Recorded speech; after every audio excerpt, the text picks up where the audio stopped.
जाकी रही भावना जैसी, प्रभु मूरत देखी तिन तैसी। ओम साई राम मित्रों, आज का ब्लॉग आप सभी हमारे साईं परिवार के लिए विशेष लाभकारी और कल्याणकारी है, क्योंकि आज के ब्लॉग में अपने साईं परिवार के लिए जानकारी से परिपूर्ण ब्लॉग लेकर के आए हैं। हमारा दुर्भाग्य जन्म कैसे लेता है, हमारा भाग्य बिगड़ता कैसे है, ये चीज़ आपको जान लेना बहुत जरूरी है। क्योंकि अगर आप यह चीज़ जान लिए तो आप जीवन में कभी असफल नहीं हो सकते। आपके ऊपर सदैव बाबा की कृपा बनी रहेगी। आइए जानते हैं कि कैसे हमारा भाग्य बिगड़ता है। बहुत बार अगर आप कुंडली में बिलीव करते होंगे तो आप किसी ज्योतिषी के यहाँ जाते हैं, कुंडली दिखाते हैं और वह ज्योतिषी पामेस्ट्रियन ये बताता है कि आपका हाथ भी अच्छा है और आपके कुंडली में अच्छे ग्रह की दशा भी चल रही है, लेकिन फिर भी आपका भाग्य साथ नहीं दे रहा है। क्यों नहीं दे रहा है ये जानिए। लिखा है ना कि संगत से गुण होत है, संगत से गुण जाए। अब यहां पर आप जानिए, यह सबसे बड़ी चीज मैं यहां बताने जा रहा हूं, ध्यान दीजिएगा।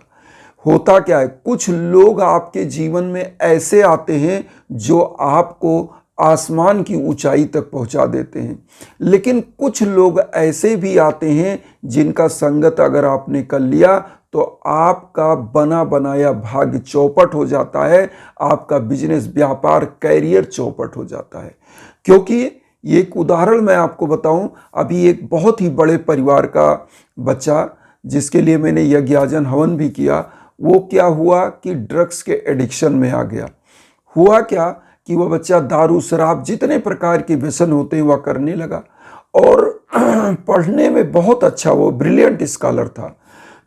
उस बच्चे की कहानी मैं आपको बताऊं, पढ़ने में अच्छा, लेकिन हुआ क्या कि जब वह बीटेक कर रहा था उसी समय में कुछ ऐसे बच्चों का साथ हुआ कि जो समस्त प्रकार की ऐसी नशा पत्ती करते थे और वह मानसिक रूप से विक्षिप्त हो गया और उसकी आदत क्या हो गई कि अपने ही कमरे में बंद रहना, अपने ही लोगों पर शक करना कि ये मुझे मार देंगे, ऐसे कर देंगे, और वो एकदम से पागल की स्थिति में। तो सोचिए कि संगत ने क्या किया, अच्छे से अच्छे बच्चे को बर्बाद कर दिया। तो अब तो वो बच्चा ठीक है, भगवान की कृपा से उसके लिए हमने पूजा पाठ, बहुत सारी चीज़ें, उसकी दवाएं भी बहुत चली और मानसिक रोग विशेषज्ञ को लोगों ने दिखाया, बहुत सारे पैसे भी खर्च हुए उसकी दवा पर। तो डोपामाइन एक कोई होता है चीज़, लोग बताते हैं कि जब ऐसी जो ड्रग्स वगैरह या ऐसे नशा करते हैं तो उनको डोपामाइन स्रावित होने लगता है। उस चीज़ों की दवाएं भी चली और आज वो बच्चा स्वस्थ है। लेकिन स्वस्थ तो है, लेकिन उसका कैरियर क्या है?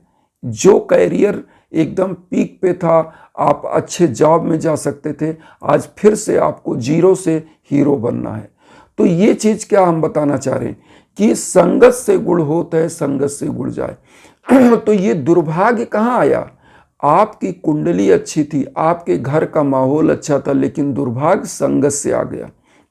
इसीलिए बहुत सारे लोगों को मैंने ये भी बताया भी है, कई बार मैंने बताया है कि अगर आपका खान पान, रहन सहन, परिवेश अच्छा है तो आप अच्छे, निश्चित रूप से अच्छे कैरियर को चुनोगे, अच्छी ऊंचाई आपको, हाइट मिलेगी और जीवन में आप सफल होगे। लेकिन अगर आपका खान पान, परिवेश गलत है तो निश्चित रूप से आपका दुर्भाग्य जन्म लेगा और आपका बना बनाया भाग्य बिगड़ जाएगा।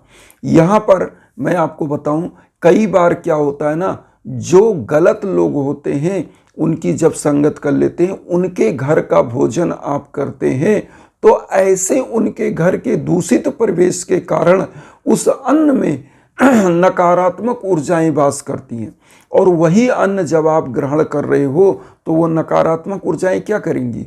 वो आपके भाग्य को बिगाड़ेंगी, आपका दशा और दिशा बर्बाद करेंगी। तो ऐसे समयों में क्या करना चाहिए? बहुत सोच समझकर मित्रता, बहुत सोच समझकर लोगों के घर, ऐसे घरों में जिनके घर में मतलब अनर्गल कार्य हो रहे हों, मतलब समाज के विपरीत कार्य कर रहे हों, लोगों को सता रहे हों, ऐसे घरों का भोजन कभी नहीं करना चाहिए। अब एक चीज़ और यहाँ बता दें, बहुत सारे लोगों को फ्री का भोजन करना भी बहुत अच्छा लगता है। मैं आपको बता दूं, जो भंडारे होते हैं ना, अगर आप भंडारे का फ्री ऑफ कास्ट भोजन करना चाहते हो और करते हो तो वहाँ पर कुछ न कुछ दान दक्षिणा दे करके ही भोजन करें। क्योंकि भंडारा जो कर रहा है वो क्या करता है, अपने पापों को काटता है। मतलब लोगों को उदर पूर्ति करके वह अपने पाप काट रहा है। उसके जो पूर्व जन्म या इस जन्म में के पाप हैं उसको काटने के लिए वह ऐसा करता है। तो वो उस भंडारे का कभी भी अन्न नहीं ग्रहण करना चाहिए। करें तो वहाँ पर दान करें, कुछ पैसे का दान। तो इससे भी दुर्भाग्य आता। अगर आप फ्री का भोजन, बहुत सारे लोग फ्री का कपड़ा चाहते हैं, कोई उसका मित्र है कुछ भी है, आप कहे चलो मुझे भी कपड़ा दिलाओ, फ्री का ले लिया। इसीलिए हमारे यहाँ लिखा गया है फ्री की चीज़ें नहीं लेनी चाहिए, किसी से मजदूरी फ्री में नहीं करानी चाहिए, उसके मेहनत का उसका पारितोषिक उसे ज़रूर देना चाहिए। अगर आप कोई चीज़ फ्री का ले रहे हैं तो निश्चित रूप से आपके दुर्भाग्य को जन्म होगा और आपका बना बनाया भाग्य बिगड़ेगा। ये सब चीज़ें आपके दुर्भाग्य को जन्म देती हैं। कभी किसी की कोई वस्तु चोरी नहीं करनी चाहिए।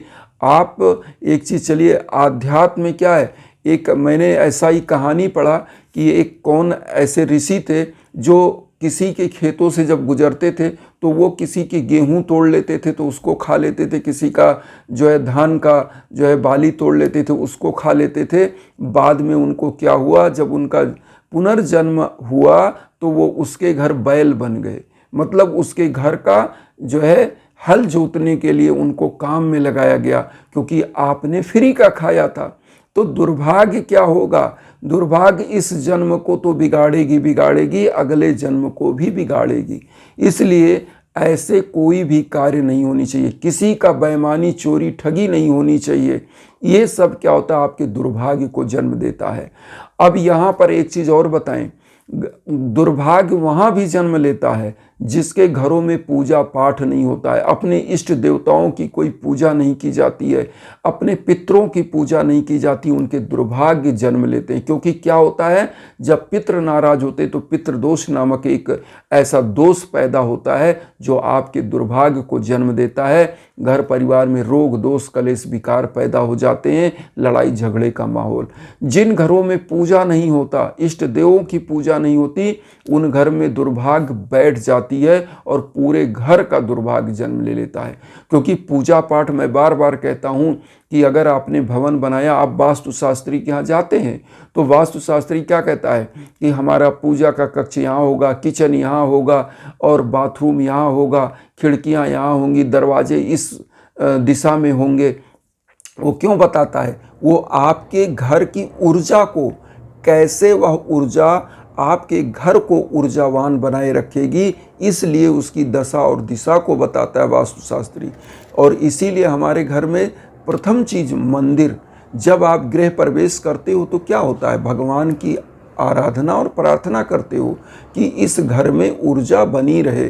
तो जो आपके घर में, जब आप तो गृह प्रवेश कर गए लेकिन घर में कभी अगरबत्ती जलाया नहीं, तो ऐसे घरों में कौन निवास करेगा, ब्रह्म बैताल पिशाच भूत पिशाच, वो घर चुड़ैल का घर हो जाता है। ऐसे घरों में कभी भी किसी का भाग्य सही रूप में उसका साथ नहीं देता।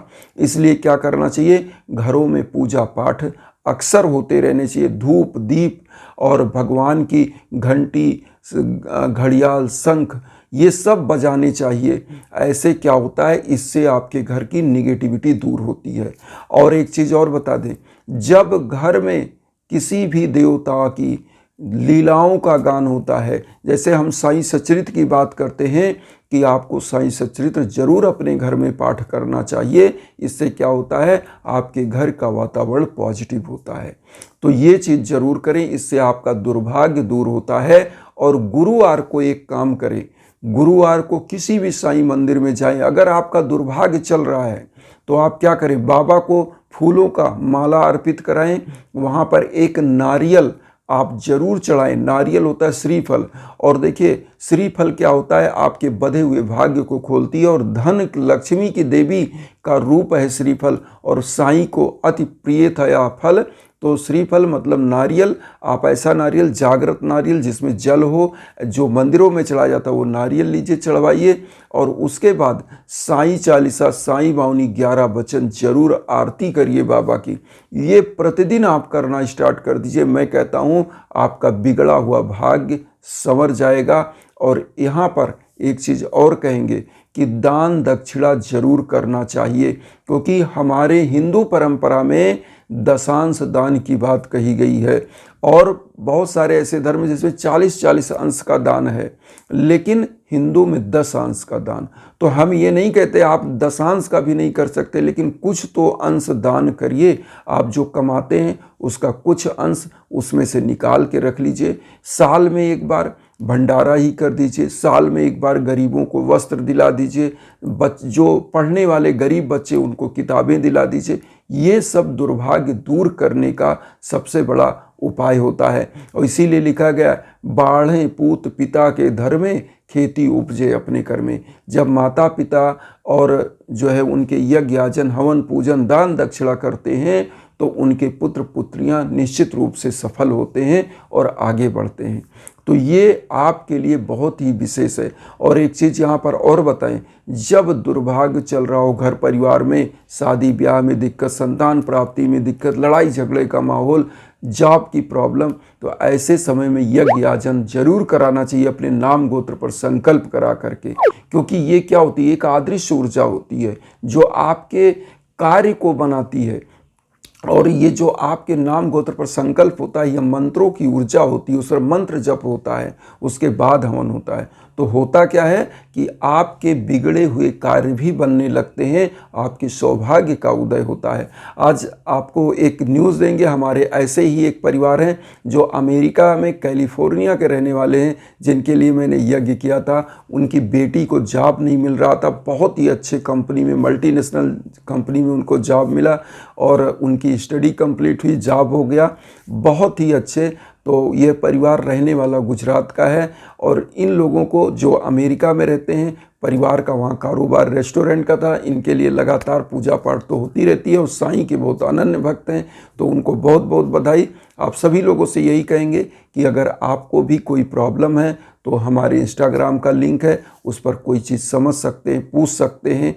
कुछ भी आप जानना चाहें तो कॉल भी करिए, मैसेज करिए। इन्हीं भावनाओं के साथ एक चीज़ और कहेंगे कि वसुधैव कुटुंबकम की जो भावना हम लेकर चल रहे हैं, उसमें आप सभी लोग चैनल को सब्सक्राइब करके हमें भी अपना परिवार बनाइए। उन साईं भक्तों तक वीडियो को जरूर शेयर करिए जो किन्हीं कारणों से कष्ट में, दुख में। इसी भावना के साथ ओम साई राम।